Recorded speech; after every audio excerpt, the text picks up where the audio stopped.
in the various intermediaries. And when we are discussing about the intermediaries, I can say in our profession the opportunities are humongous, the opportunities are too much over there, be it AIF, be it PMS, small case. We have to inculcate ourselves in all these areas to explore for opportunities. Some of the members will join. I think all are in break, so they will come again and we'll have our panel discussion. With this, now I request the coordinator CSUM Kabra to introduce all the panelists and moderator of this wonderful panel where we are going to discuss acceleration of new asset class, AIF, SME investment and QIPs.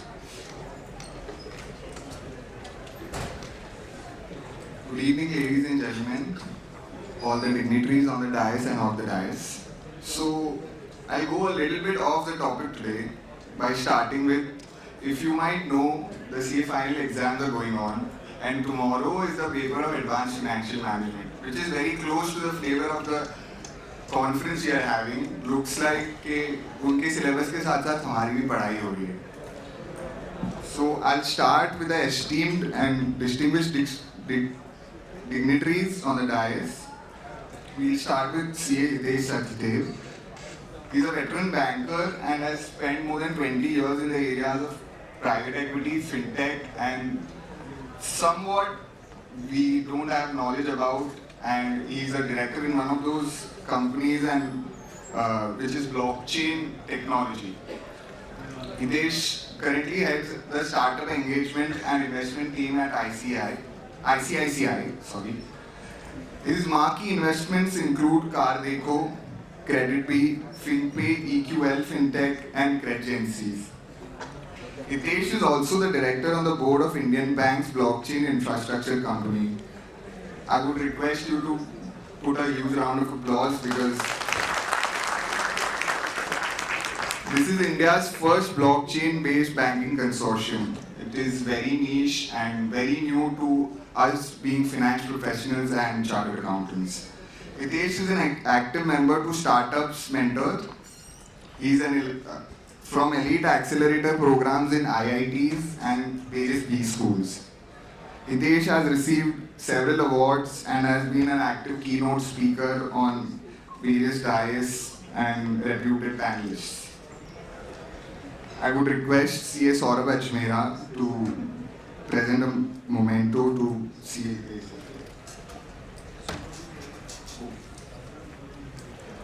We have another distinguished panelist, CA Anurag Goyal. He is the Executive Director of Investment Banking in Keynote Financial Services Limited.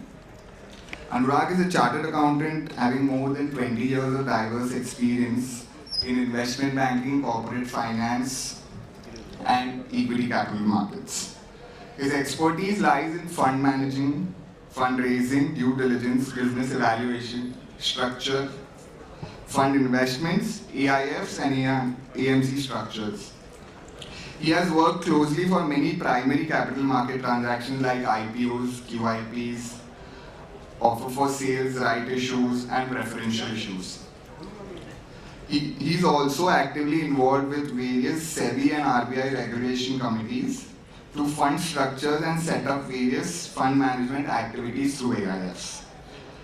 He has built a strong relationship in his career with various financial institutions, family offices, long-term investors, etc. He's also associated with both the stock exchanges, BSE and NSE, and is invited as a guest speaker on various conferences across India in relation to capital markets and preferential issues. So I would respect the limited of time we have and would not go through the introduction of CA Gaurav Jain as we already had the introduction of him. We have an esteemed moderator with us, CA Manish Hingar.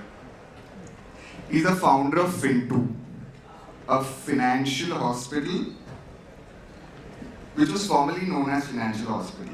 He's the pioneer in the revolutionary wealth advisory services. He has a company in the wealth advisory consultant. He has a diverse experience in the areas of tax advisory, wealth creation. His Fin2 was initiated in the year 2004. The company Fin2 is also being recognized as one of the 25 fastest growing financial advisory and consulting companies in the year 2017. His mantra to success is very simple, and I would like to quote: always carry that perfect smile and half your problems will disappear. Don't take life too seriously, rather make it fun. I would like to put on a huge round of applause for all the panelists and moderators. I would like our regional council members, C.S. Saurabh Ajmera, to give a present a memento to Hitesh Sachdev, and I would also like to invite C.A. Durgesh Kabra, Central Council member, and present a memento to Anurag Goyal. I would also request the chairman of Institute, Western India Regional Institute of Chartered Accountants, C. Ankit Rathi ji, to come and grace the dais, please.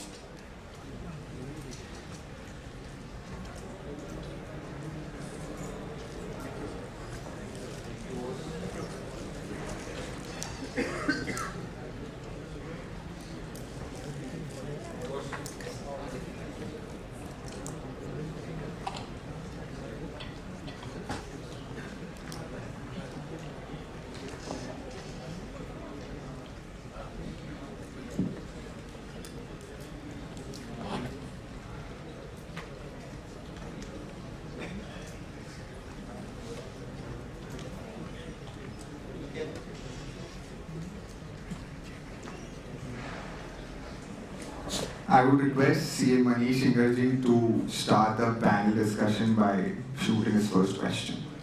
Thanks, Buddy. Thank you so much. Thanks for introducing all of us first. Thanks a lot to all the panelists who are with us today. Gaurav, after seeing you, the first thing which came in my mind is woman beauty, woman glow from beauty products, but your glow and through, I think, and all the men glow from market. So I think that's the best way and quote to start with about the market and everything. Everybody is talking about India shining and all. But on the contrary, we also see some of the good numbers of US in terms of their borrowings and all, which also create a little bit dhadkan upar niche kar dena something about. So I would like to take your call into that, because if we are talking about SMEs, AIF investing and everything, I think that's again, it is not another asset class. I think it's an asset class which should be considered as a riskier asset class. So how is your opinion on that before starting? I mean, this is a new asset class. This is an asset class of the new India. So let me tell you. So in case if you have equities, you have debts, you have probably FDs of the world. In case if you talk to any millennials, they don't want to invest into FDs. Their risk appetite is quite high. So a couple of things are actually working on the, what I could say, the new asset class, what we largely represent, the SME asset class. So there is a lot of liquidity in the market. There is FOMO of creating wealth. That's in the market. We are in a bull market. So in every bull market, newer products, they kind of move faster. Because the risk appetite of the investors are quite high. And there's also a diversification. Even we are seeing the larger investors. So in case if they are investing 100 rupees in large cap, mid cap, small cap, now even at 10, 20 rupees, they have started investing on the SME space. So that is just a pickle in your entire platter of food that gives you a kick. This is a catalyst to the entire overall total returns and everything. So I feel because of booming India with large liquidity, good bull market, and high risk appetite, these sort of asset classes are emerging and emerging. So don't you think so? Yeah, definitely returns are quite high into that. But people, or specifically investors, often forgo about the risk which is involved into SME and all these things in terms of the 5 years lock-in period and something like that. So how an investor want to see it as an asset class into their portfolio, and I'm talking about a person of 35 to 45 years of age. I feel look, there would always be risk, and as we mentioned that indeed I started my presentation that these are high risk assets, high risk and high returns. That's what probably is the mantra. So in case you have to assess you have to measure your own risk, and if you feel this quantum of risk I will be able to take into micro caps, then you have to get into these sort of asset classes. So risks are there, and it would be there because of the size of these companies and everything. But at the very same time, because India is growing at a faster pace, there also lies the opportunity to make money. So you have to balance the same. I don't say that every SME company would grow. I would not say that it would, everything is quite rosy and everything. So, but I'm pretty convinced, at least into this particular auditorium whereby you have all the chartered accountants present, you'll be able to make out from the balance sheet whether this is good or not. You'll be able to understand the sector. You'll be able to understand at what valuation should I put in money. At least we are the one who don't want to get carried away in the market and just invest. You have to assess the risk and then look forward to invest. So yes, risks are there, but returns are also, that's the only thing that we're talking about. Great. I'll take one more question afterwards about the career path in terms of chartered accountant. Hitesh, talking to you, you are into ICICI Bank, the largest bank in India, I can say, the largest cohort startup, and thereafter venture investing. Where you see from here the next 5 years for India, in terms of, if I'm talking about the world where we have geopolitical tension everywhere, we don't have good numbers apart from India. So India is a little bit something exceptional like Gaurav in front of all of us. So how you see venture investing and startup cohort, which is going from here to next 5 years? So very interesting, these few data points. India is the third largest startup ecosystem in the world, right? It's in terms of number of startups, it's also a number of unicorns, right? We have published number is 108 unicorns. And if you see the kind of amount which has got invested, right, the funding which is being raised by startups in last, let's say, 5 years, it's approximately $100 billion plus. Yeah. So, the businesses which have been either to traditional businesses or any business you take, right? I mean, technology has kind of impacted all these businesses in a very big way, and the businesses which have not been able to adopt or adapt to these changes, or have not been able to change, I think they are kind of getting out of the business. So, and the change which is happening is such a fast pace, right? Today, many of the jobs will become completely redundant. So today we have AI bots, right? I mean, Gen AI. I'm sure all of you must be using Chat GPT, right? I mean, many of the my wife actually writes a lot of essays for my kid, using Chat GPT, right? I mean, so the evolution has happened in a very big way. It is happening in a very big way, and some of those things we are not realizing also, right? Today, when we have some guests at home and something needs to be cooked and prepared, we don't have to worry that whether we have vegetables at home or it's just 10 minutes. You kind of click on Blinkit or Instamart or Zepto.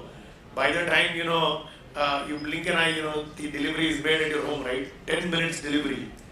So this is all possible because of the underlying technology which is working behind it, right? So the businesses are getting redefined. Today, the largest, if you say travel company or a hotel company, right? I mean, is not Yacht. Yacht has been in existence for the last 70-80 years, but it's Airbnb, right? So the entire paradigm of the way businesses are being built or being, looked upon is being changed, and that is because of the underlying technology which is powering it. So, my sense is that India per se has been a kind of, been a dominant, is in a dominant position across the globe in terms of the startup ecosystem, and this will further get, only it will get further fueled and further, it will keep rising, right? And we have many startups which got listed also, right? I mean, erstwhile the phenomena was that why should we invest into startups? They are loss-making companies, they are making loss. But I think the way to look at it is that those are investments being made, and any business, if you want to kind of create in a let's say shorter time frame, those kind of investments need to be made, right? And despite we have good examples of companies like Zomato, which has got listed and it's still kind of they've turned profitable or they've turned profitable now. But investors are also reconciled with the fact that earlier the loss-making companies were like taboo, and if you're loss-making, probably your chances of getting investors were minimal, especially in the public markets and But here the trend has completely changed, where people understand that this is all required, and any tech to come up, right? For example, we're using again ChatGPT today, right? The work started on it in 2015-16. The entire transponder technology, the work started in 2015-16, and billions of dollars have been invested when you are kind of using and getting the fantastic output. But the efforts which have gone into it, the amount of funding which it has taken to reach this stage is enormous. But the acceleration comes at a very different point, right? You have to think that the kind of innovations which are happening because of the tech are not one-time innovation, two-time, they are 100x innovations, right? So today, if we talk about electric cars, right? Toyotas of the world or Hondas of the world, they are best car manufacturers in the world, right? None of them could make a electric car as best as probably Tesla could make it, right? So sometimes what happens is traditional businesses are getting binded by their own legacies, right? They're not able to come out of their legacies and look beyond. And when you look at innovation, people are kind of jumping it manifold. Even space technology, we have now rockets which are reusable rockets, right? So earlier, if you want to launch a satellite, you have to again build another rocket, and then launch vehicles, right? There's a lot of reusable rockets, right? Kind of. So think of it, how you are changing the paradigm, genomics, right? We have now experimentation going on where the human life as per DNA or such is 120, 130 years, right?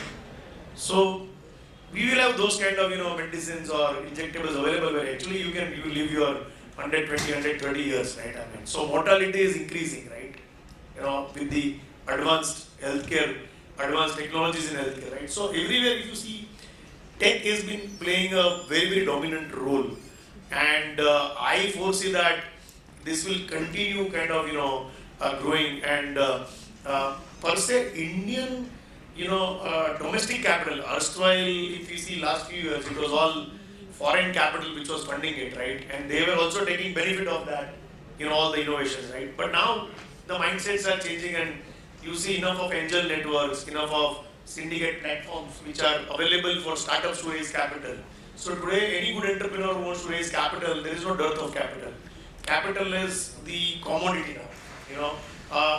Entrepreneur will decide whom I should take capital from. So it's not about that today I have to run pillar 2 post. If I have a good idea, good entrepreneur, good background, enough of capital is available. And this will drive the next level of growth where, and we have seen people are not, we have seen a lot of youngsters taking risk and getting into building their own startups. I think this will continue. So IT adoption, I think, is the best part into that. Gaurav, coming to you on that part, see, IT is the base, is the code to create any of the business or cohort, whatever you want to create. In terms of lots of sectors which Hitesh is just talking about, in terms of automobile, in terms of delivery partners, or any of the fintech or BFSI sector into that. What sector you think which is going to go exceptionally well in next 5 years? So if you see in last 5-10 years, there are new things which has come in the market, like digital gold. Earlier nobody is thinking of having gold in digital form, but it has picked up very well. People are going towards the digital gold because it has the flexibility of buying, selling as well as the returns. The same way we have seen recently the REITs and InvITs has become very popular. Although it has a fixed kind of a component, expectation in terms of fixed returns, but it has a flexibility of higher upside also. We have seen like people are start investing in the green bonds, green renewables thing. Fractional real estate investment started, where you can have fractional. You can own a fractional of a commercial asset. Similarly, recently this SM REITs has launched by SEBI. The regulation has just come last week. So, cryptocurrency is one of the things, right? So, all these new things which is coming in, obviously it will take time to evolve, right? Once it will stabilize, then you can think as a opportunity to invest. We as a CAs in this hall has the advantage of analyzing that, but it's not for millennial on the first stance, frankly. Even in AIF, there are so many type of AIFs which are coming in. The theme-based, credit fund, renewables fund, manufacturing fund, even stress fund. So all these things are coming up, but that is the minimum investment there is 1 crore. Because SEBI or they won't be initially that it has to be for the sophisticated investors. So that the retail or every small investor won't be stuck in this because the liquidity issues. But I believe that the manufacturing that government or everybody is talking about is a big theme, even in SMEs or even on the main board IPOs. So this is one thing where it is going to be one big thing. Second could be the tech big, like as he mentioned. So that technology, people are using more technology in the service business.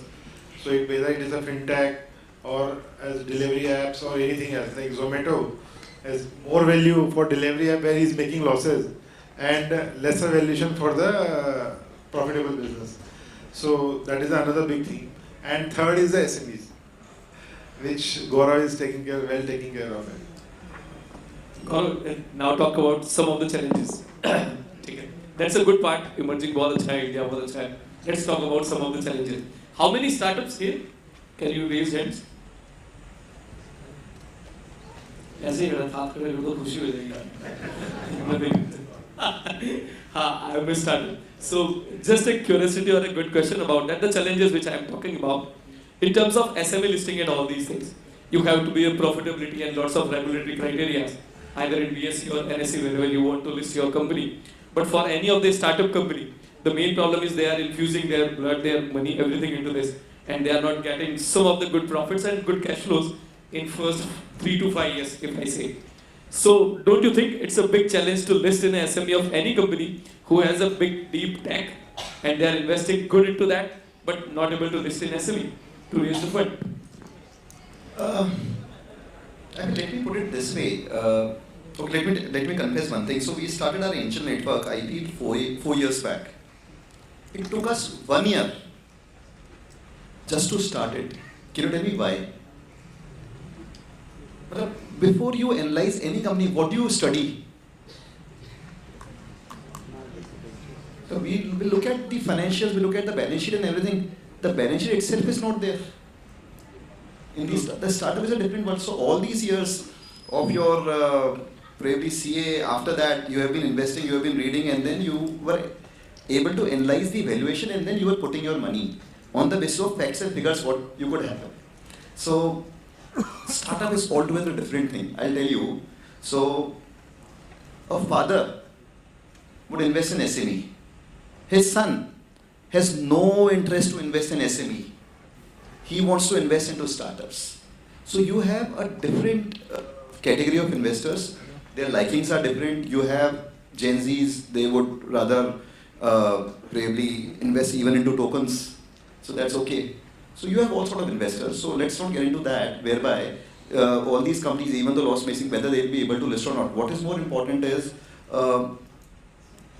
all these startups are able to create equity wealth for themselves, for their stakeholders, via private means. So there are investors in private market who wants to invest in startups into these new age companies. They are pretty okay.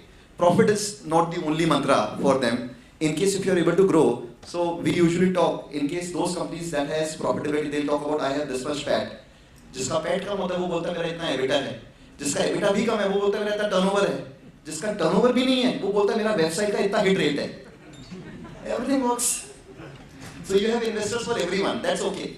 So I feel all these companies may not be listed, but what we very surely feel next 10 years, in case if you ask us, many new age companies, like we talked about Zomato, that the valuation is far more than maybe a physical brick and mortar company. So many new age companies would be far more valuable in 10 years down the line, because they also command a premium, they also command a valuation, and there are investors, someone or the other, who are ready to back these companies.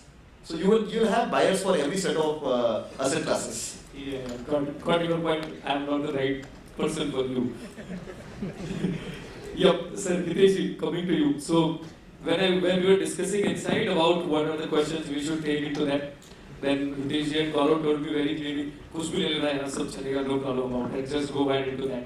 And then I had a very good discussion with sir about what ICICI is doing for startup and everything. Sir, can you just give the same highlights about the incubation center and everything, the three sectors which you are at present representing in ICICI Bank? I think that's a good for anyone who has a startup or willing to start their own something. I think he can give a very good help and guidance on it, sir. Yes, I think what we believe is that, so it is a saying, right, that it takes a village to raise a child.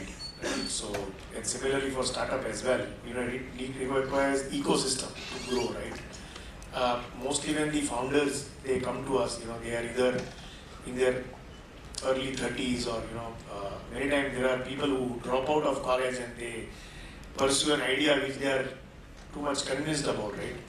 So, as a startup entrepreneur, you need an ecosystem where you are able to, get validation for your ideas.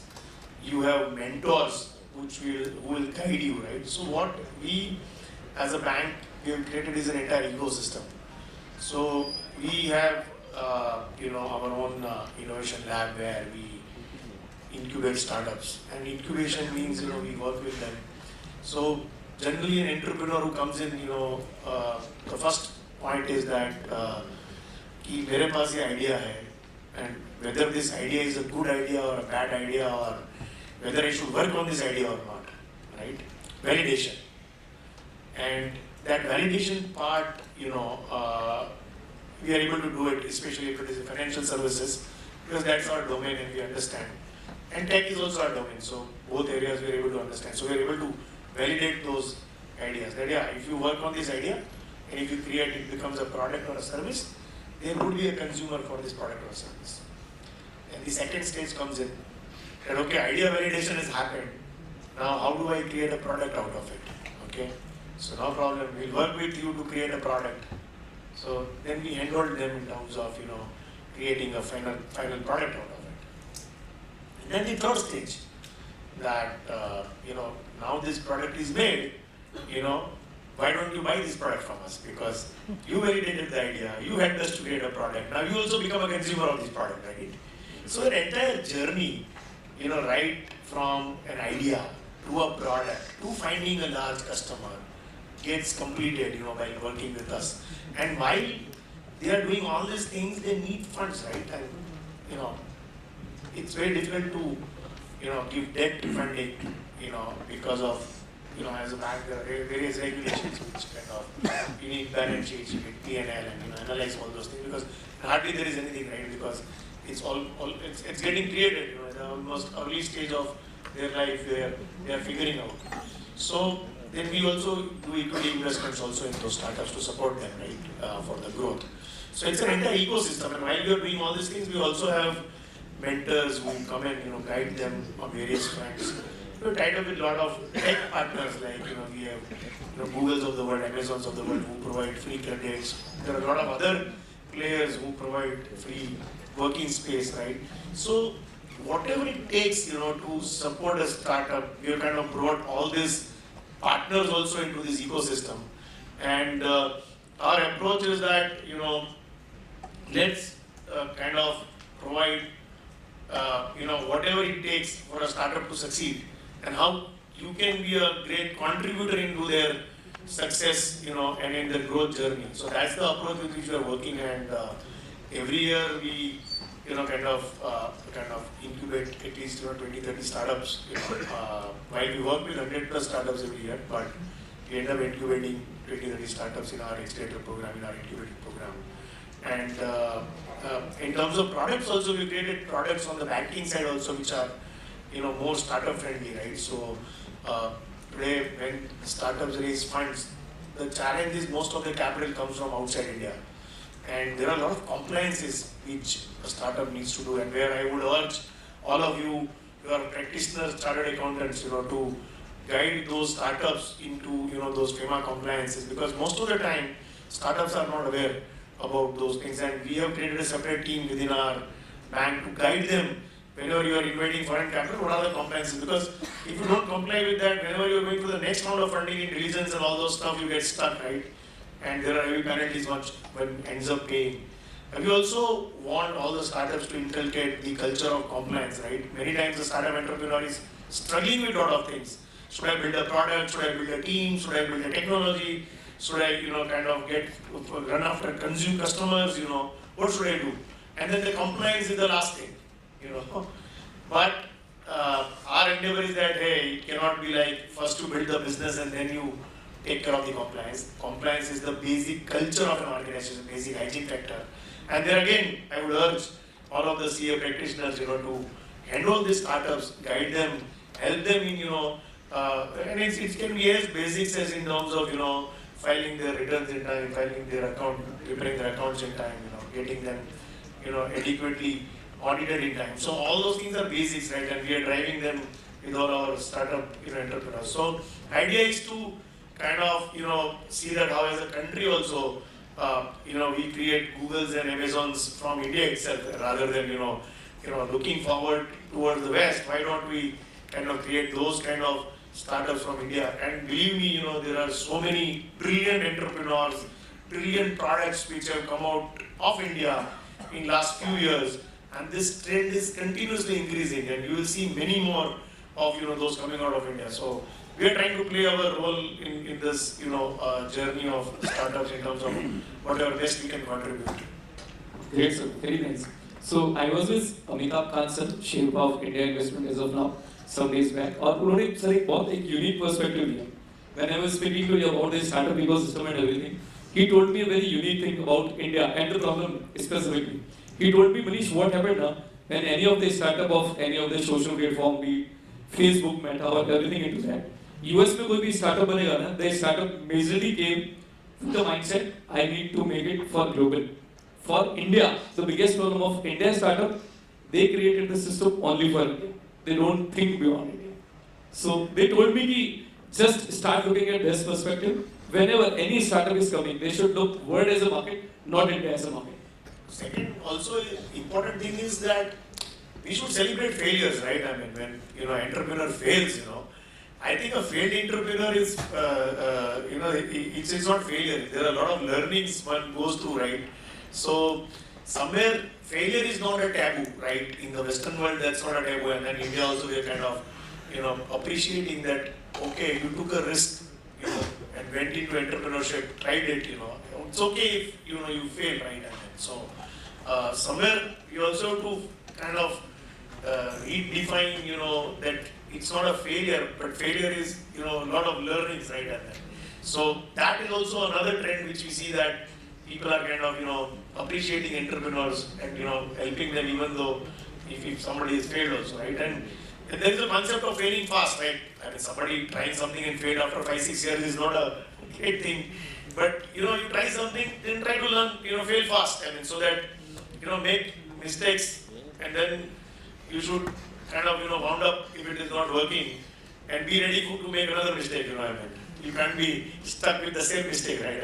So that's how one has to kind of think about it. That trend is changing big time. Plus capital, as I again would repeat that, capital is commodity now. Any good entrepreneur will get enough of capital. So capital is not a problem to my mind. I think it's all about if you have a great team, great idea, enough of bakers, people will back you. Gaurav, your opinion into that? Sir, your opinion into? So, in terms of like startup that you're talking about, so obviously there are a lot of Cat 1 funds which only dedicated to the startups and unlisted space, right? Although in that you have the stress fund category, now you have the SME funds you can set up, social fund and all of them. But obviously, I look at the startup as an innovation. So it's not compulsory that bigger company will keep on growing and they become more bigger. It's very important for the economy to balance out, to that startup keep on coming and grow. Because without innovation, you won't be able to grow and balance the economy. Yeah, that is. So, 100 billion AIF industry as of now, Yeah. going to be 320 billion in coming 5 years time. Yeah. But one problem, that is the liquidity management Yeah. in terms of investing into AIF, coming about 5 plus 2 years, 7 plus 2 years and everything. How you see in this AIF structure, how they manage the liquidity management? Because it's also important to exit. The investment in any of the startup or any of the unlisted space is good, but exiting. So as an AIF, what are the good pointers of liquidity management which you usually keep in mind or which you see in that? So basically, if you see the AIF, the regulation itself has made it for sophisticated investor, right? The person who is putting 1 crore and above, he knows when he needs that money. So it's not about what AIF are doing for liquidity, it's more of that investor who's putting money, he has made up his mind in what period of time, frame of period he requires that money. So if you see still like Cat 3, which is open-ended fund, it's open-ended, you can sell there after a lock-in of 1 year or so, more or less. So you can exit anytime. In closed-ended fund, obviously there's a tax issues and you can't sell because it's a closed-end. There is no buyer, there is no listing. Although listing provisions are there, but not a single fund has been listed till now.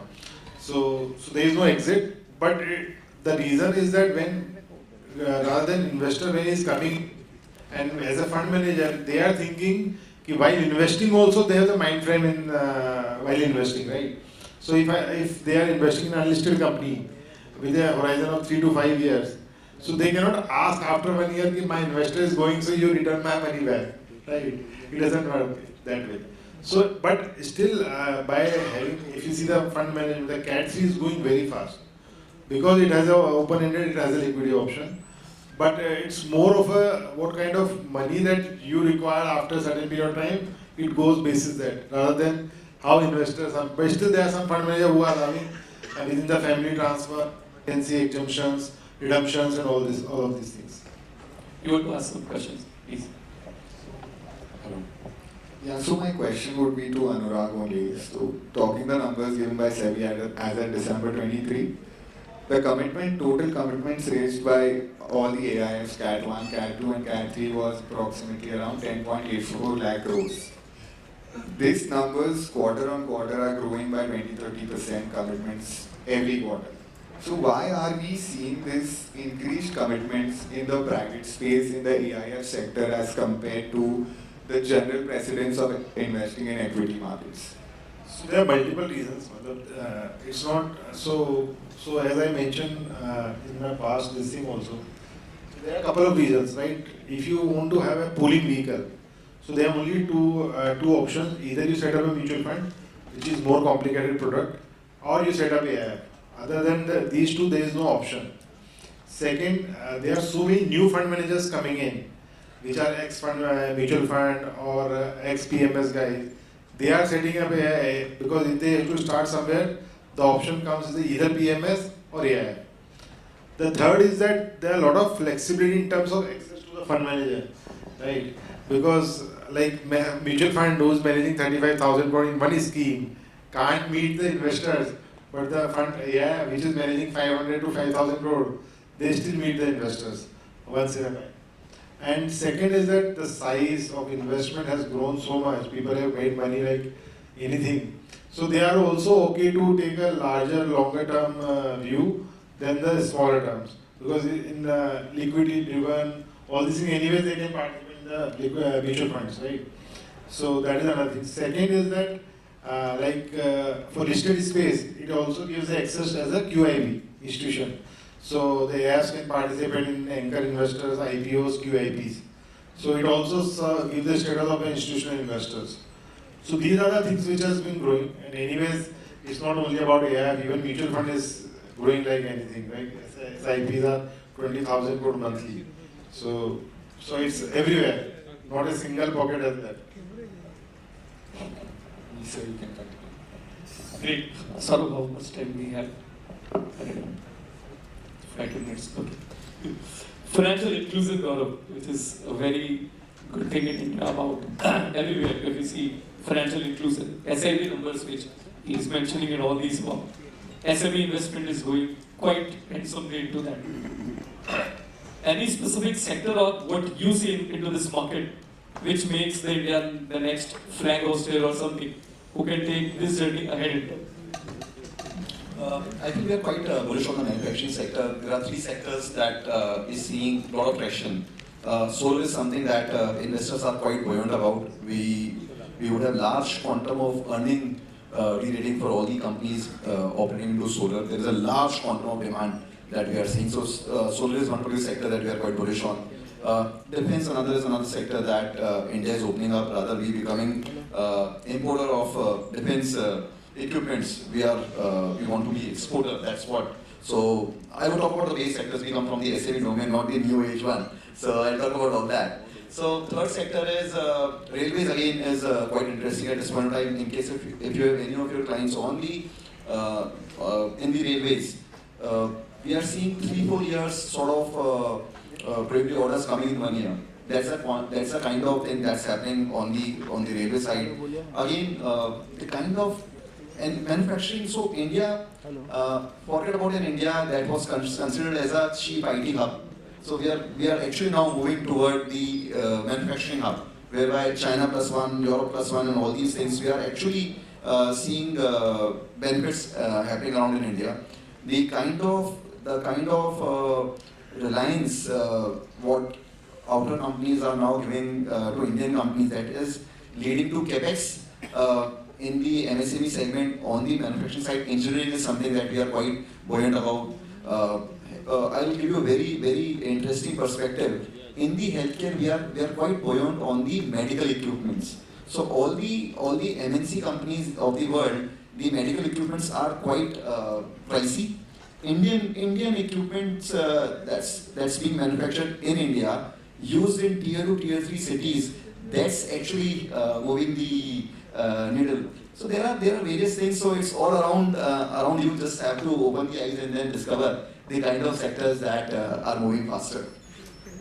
Great. Gaurav? I just want to add on this. So I believe the sectors which we are not able to understand is going to do much more better. If you take example, drones. None of company does a top line of 100 crore, but then whatever listed companies, people are going left, right, center. The another sector is defense. All shipping companies, which nobody used to care about what the value, now all of them has grown 5-10 times. Because now all of a sudden it become a defense company, how, I don't know. So that's although it's on the lighter side, but the companies which are very difficult to understand is making more money for the investor than others. Like infra, everybody knows what to see. It's not making money. So this is on the other side of. But how about AIF? So AIF is more of an investment vehicle, right? They are making money by investing only. So either be it in a listed company or be it unlisted company. But as I mentioned, the AIF is for the higher ticket size. So the fund manager has the flexibility to create a product according to the risk of the investors. So there they can do experiments also, right? And this horizon of the investor who are coming, as you mentioned, time, 5, 7, 10 years. And I believe that in 10 years is a cycle where any business which is coming as a new age business or any kind of experimental can see a complete cycle. Like 10 to 20 years, we say generally any new business will require 10 to 20 years to stabilize. So they are doing this innovation in terms of studying. Like we see there are a lot of credit funds. They are giving loans to the startups. Like banks, they have the limitations because startup business is a collateral. Then the NBFCs, again, RBI is restricted. But a lot of credit funds, AIFs, they are lending money to the startups. So the AIFs are able to do better because of the flexibility in terms of the risk that they can take compared to a mutual fund or any other PMS or anything else. Okay, but if I'm talking about the regulatory framework of AIF, vis-a-vis compared to PMS, I think there is a more flexibility in AIF to start rather than a PMS. So how you see this as an opportunity, or there is a gap something which SEBI needs to fill? Because in both the cases, be it PMS or AIF, I think your investment horizon and everything will be the same. Only the 1 crore ticket size and 50 lakhs is the ticket size. That's the one differentiator, if I'm not wrong, into that. Correct? Not really. Frankly, PMS, when we say PMS, generally we are seeing in the listed space. You will hardly find any PMSs which are running in the unlisted space. Okay, you're talking about category 3. But there are a lot of so many. So still, you will say majority 50% of the money is in Cat 1 and 2, which is majorly invested in unlisted. So the PMS is mainly generally considered as a vehicle for listed space. AIF is listed as well as unlisted. As I mentioned, there are a lot of innovation in the AIF, like special institution fund. You want to have the social fund, you want to have SME fund, you have the stress fund, you have real estate funds. There are so many flexibilities, and the horizon is also long term.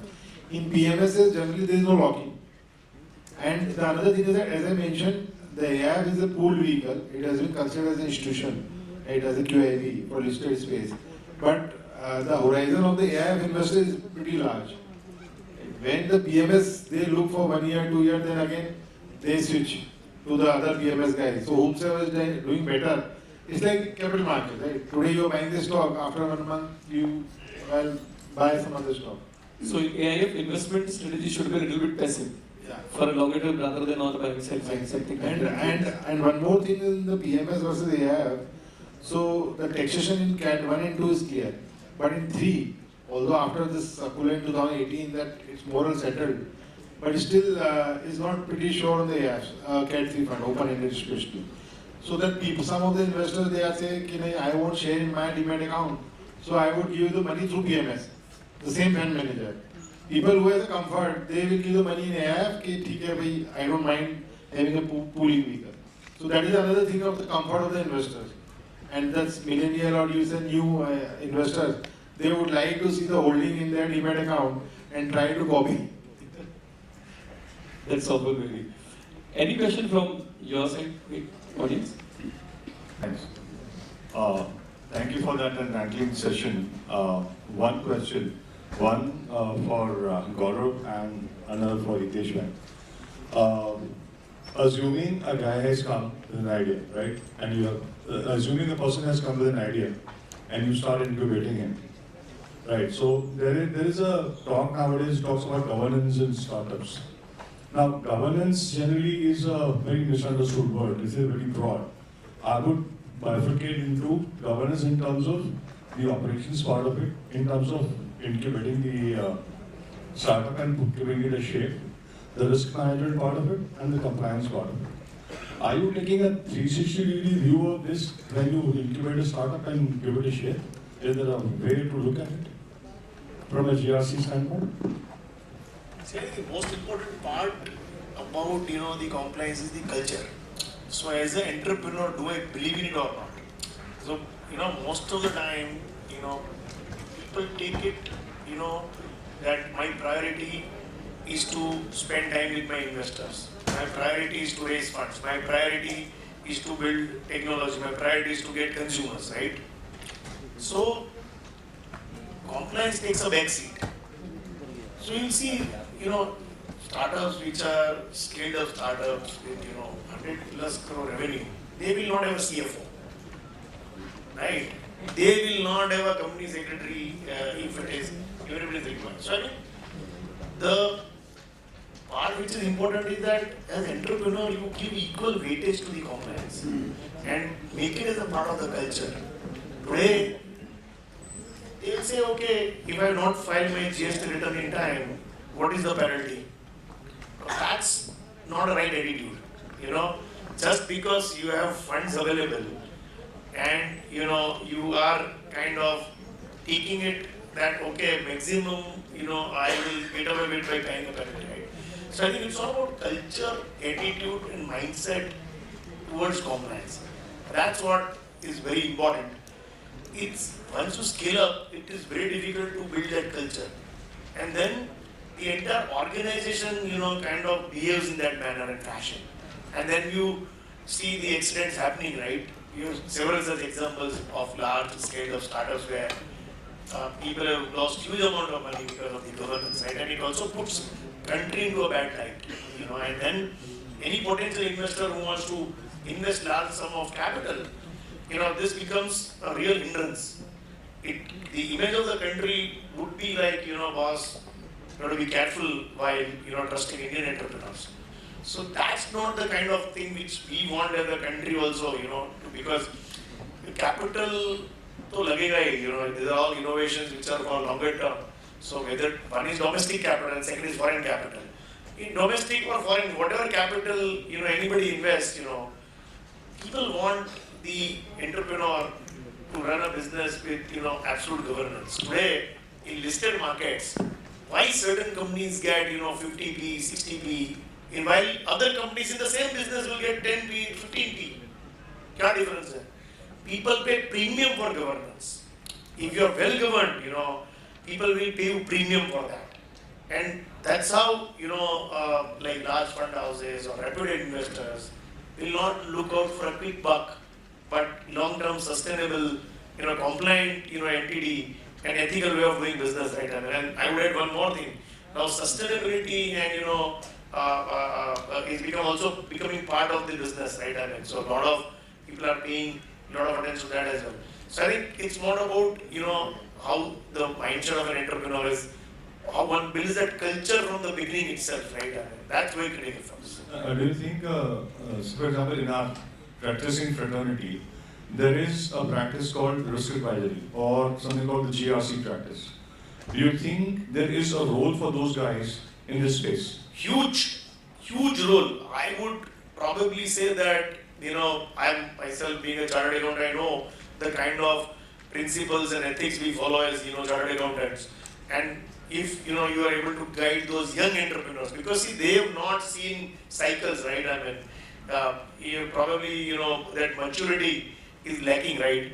And one, as a chartered accountant, one can advise on many fronts, right? It's a not only restricted, I would say, to compliance, but a lot of business aspects also, how one should follow ethical practices, right? There also, CS can play a big role. That's the operational governance part, I would say. Yeah, operational governance also. So my sense is that there is a wider role which, chartered accountants can play in terms of, guiding, helping and advising, startups. Thank you very much. Yeah. Sorry, Gaurav, Gaurav, you want to say something? On the same one, I will startup. He would be the right. So I have one question with Anurag ji, that in the ecosystem of AIF, PMS, mutual funds, where our chartered accountants can play a vital role in terms of providing services. And this is the need which we all want to understand from your side.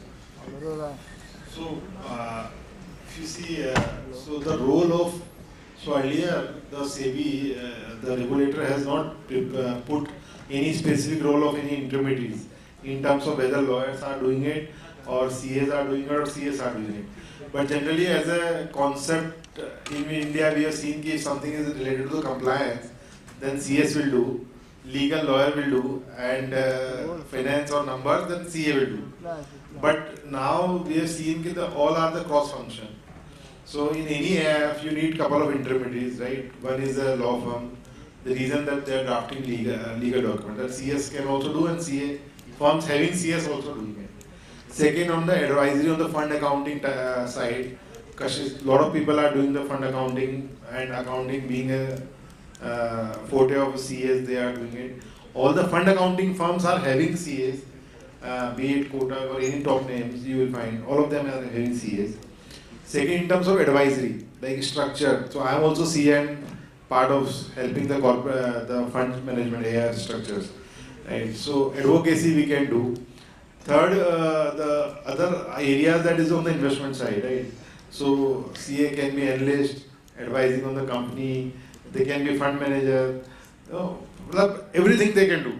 There is nothing specific that only CA can do, but there is a lot of scope. Like 3 years back, SEBI put onus on merchant banker to do a due diligence of any AIF who has been set up new, an annual update. And there is a PPM audit. So now the PPM audit is open for CS as well as CS LLB. But CS can, so there is a lot of scope in terms of how you want to take it as a career. It's more important on that aspect rather than this. So one more thing into virtual CFO. I think that is an amazing concept. Any person who is doing their practice between 25 to 35, do take care about virtual CFOs. What happened for a startup, like I started by January 2015 and first in 2006. Sir told a very good thing about the compliances part, which often mistook or otherwise ignored by. Sir वो सही भी होता है कभी कभी मैं आपको मेरा एक्सपीरियंस बता सकता हूँ because everything वो जुनून इतना ज़्यादा रहता है ना you often forgot these things. Hello. So I think, but the virtual CFO is a very fantastic concept. I need a good CFO who can manage my finances, who can take everything, but I can't afford a big CFO. So what I can do, I can hire some virtual CFO who will just give me a consulting either once in a month or twice in a month, and I can get the best experienced person in my company. So I think the virtual CFO, fantastic concept, and I think CA also should work, ICI should work to create a cohort where we can give the type of trainings or a practical workshop with some of the finance good CFOs who are retiring from their job. You can create a cohort for that and make a very good sense on it. Wonderful. We have ocean of opportunity in those fields. I want to ask one question to Gaurav Ji that whenever we are approaching for SME IPOs, one merchant banker is giving 10x, another is giving at 15x, the next one is giving 20x. So what is the methodology and how to choose merchant banker in a perfect way for a client if you can guide him? I have a very simple answer to this. Without answering, I'll be able to answer. So we are all chartered accountants here. You have various clients, you would quote maybe for one client, the audit fees is different, for the other client it is different. Some client would be able to bargain. So it's more about demand supply. In case if you feel there is a great sector, and then you will be able to sell that IPO to an investor even at a higher rate. At that time, you feel that greater multiple can be given in a good bull market, and because different merchant bankers would have different set of investors whose risk capital again would be different, whose preference would also be different. So that is the reason why somebody would be able to give a 10 multiple, somebody is offering a different P multiple on the basis of his conviction of selling the story to his investor. So it's more about that actually, like similar to like maybe your client, in case if you are able to get a good piece from your client, you will try your best. You again have other competitors too. But yeah, so it's a part of game. That's what I can say. I also would like to add on this because we are also doing not SMEs but main board IPOs. The same thing happened on the main board also. We as a CEO or anybody has to understand it's not BRLM who's giving the valuation, it's the investor who's going to give the valuation. So the pitch valuation is always different than the actual valuation. So it's like someone is very bullish that India GDP will be top in next 5 years. Somebody is saying 10 years, somebody is saying next 20 years. So it's as simple as that. The only thing is the comfort that whatever number I am saying that someone should may look at it who is thinking the lowest valuation. Because the fees of the merchant banker is also linked with the size of the transaction, right? So the lowest is the most comfortable. He may get you higher also. I believe Question from that, this side, somebody. if anyone want to ask questions. Generally, the SME investment if we make, it is in lots. So we at least have to make an investment of 1 lakh or something in one script. And it is very difficult to invest in a single bet because less information is available as compared to big companies. So we have many mutual funds to invest in small cap, mid caps and large caps. So are there any instruments through which we can invest into multiple SME IPOs or multiple SME companies at once right now? I feel we have to take a time lead for that particular instrument as of now. As of now, we don't have that sort of instrument reasoning. Look, so the stock market, like maybe it's almost 150 years old in India. The stock market as a concept. SME is just 10, 12 years old. So this is evolving as of now.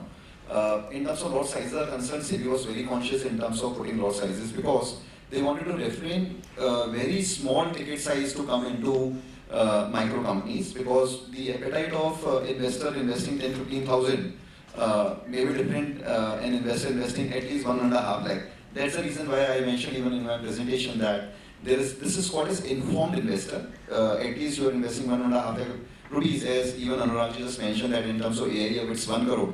So these are sophisticated investors who would know when I'll require my money and everything. At the very same time, SME, you are considered informed investor. whereby lot size are okay. You still would be able to, because you are investing into a riskier asset. I would mention riskier because these are micro caps and then it has its own risk reward ratios and everything. So lot size as of now it's okay. It used to be a taboo 10 years back. Is at this point of time, even with these higher lot size, you have large quantum of investors available. So that's gone, number one. Number two, you are not able to invest into these companies because of lack of information and everything is concerned. That is evolving gradually. Still, I feel it would take some more time and everything. So that's the reason why chartered accountant, because I feel opaqueness would give you some opportunities as chartered accountant. You will be able to find out things what a normal layman at least would not be able to find out. Yeah.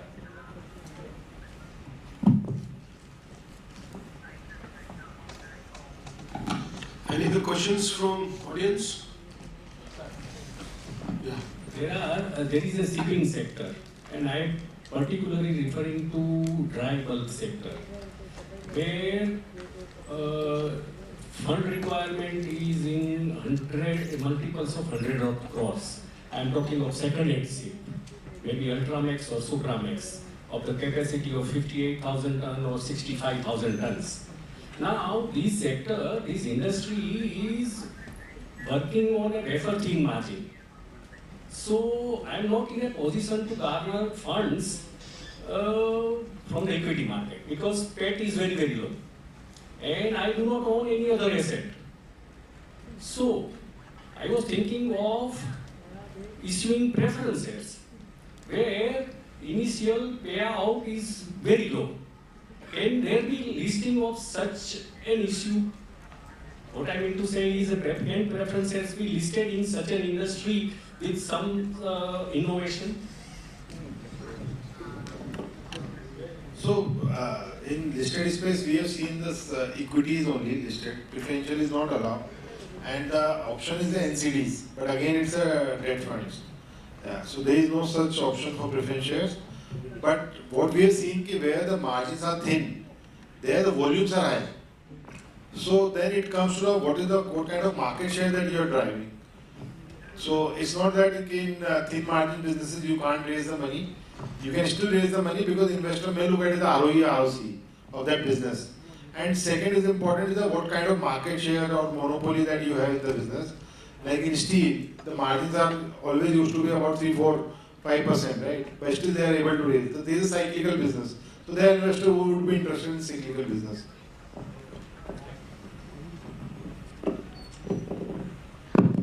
So I think we should conclude this panel discussion. If any queries you have, you can have on this stage. So what a wonderful session we had. Let's have a big round of applause for all the panelists. Highly insightful, great in terms of knowledge sharing. Now I request CA Dipti Jain to propose well-deserved vote of thanks to all the panelists and moderator.